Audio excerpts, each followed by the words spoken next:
பொன் Wilson, தொடர்ச்சியாக இந்த 4 வருஷத்தில் அதிக அளவுக்கு சட்ட ஒழுங்கு பிரச்சனையை மையப்படுத்தி தான் திமுக மீது தொடர்ச்சியாக அதிமுக குற்றச்சாட்டு முன் வச்சிருக்கு.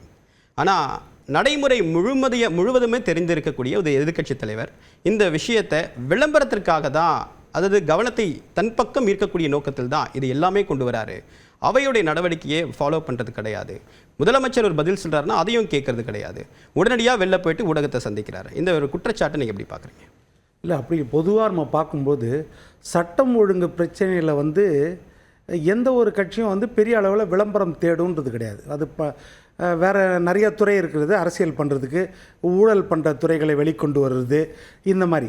ஆனால் சட்டம் ஒழுங்கு பிரச்சனை என்பதுனா இந்தியாவிலே இல்லை, உலகத்திலே கூட இல்லை, விளம்பரம் தேடுறதுன்றது யாருக்கும் காரணமாக இருக்காது. ஆனால் அதை மையப்படுத்தி தானே ஆட்சியிலேருந்து ராஜினாமா செய்யணும், பதவி விலகணும்னு சொல்லிட்டு கேட்கக்கூடிய முதல் பாயிண்ட்டு வேறு எந்த விஷயத்துலையும் இவ்வளோ சீரியஸாக கேட்க மாட்டாங்க. சட்ட ஒழுங்கு கைமீறி போகுது அப்படின்னா தான் பதவி ராஜினாமா செய்யுங்க அப்படின்ற குற்றச்சாட்டை எதிர்க்கட்சியினர் எதிர்க்கட்சி வரிசையில் இருக்கிற எல்லாருமே வச்சிருக்காங்க, இந்த ஆட்சியிலையும் வச்சிருக்காங்க. அதுதான் சொல்ல வரேன்.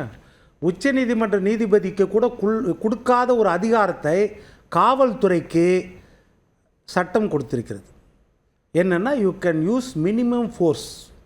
அது உச்சநீதிமன்ற நீதிபதியோ ஜனாதிபதியோ பிரதமரோ கூட பயன்படுத்த முடியாத ஒரு சாதாரண குடிமகன் மேலே நீங்கள் அவனோட குற்றம் நிரூபிக்கப்படுறது, கன்விக்டட் ஆகிறதுக்கு முன்னாடியே அக்யூஸ்டாக இருக்கும்போதே யூ கேன் யூஸ் மினிமம் ஃபோர்ஸ்னு கொடுத்துருக்காங்க.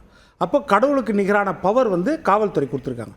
அப்போ அந்த காவல்துறையை கையில் வச்சிருக்கிற ஆட்சியில் இருக்கிறவங்க, எந்த ஆட்சியில் இருந்தாலும் சரி, அவங்க மிக கவனமாக இருக்க வேண்டும்.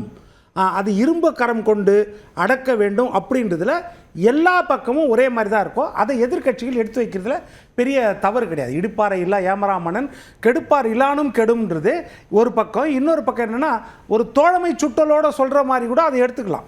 ஆனால் எப்படின்னா, எனக்கு மன்னர் நீங்கள் தான், உங்களை தான் நான் குறை சொல்ல முடியும். இல்லை, அப்போ அதுக்கு நீங்கள் விளக்கம் தரப்பு என்ன சொல்கிறாங்கன்னா, இன்னைக்கு பாயிண்ட் ஆஃப் ஆர்டர் அவருக்கு பேசுறதுக்கு வாய்ப்பு கொடுத்தாச்சு, ஆனால் முதலமைச்சருக்கு விளக்கம் சொல்கிறாரு.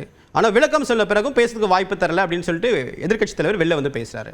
இதை தான் அவங்க குறிப்பிடுறாங்க. அவங்க இல்லை, அதில் முக்கியமான சில விஷயங்கள் என்னென்னா, முதலமைச்சர் பதில் சொல்கிறாரு. அதுக்கு வெளிநடப்பு செய்தது 1008 காரணங்கள் இருக்கலாம்.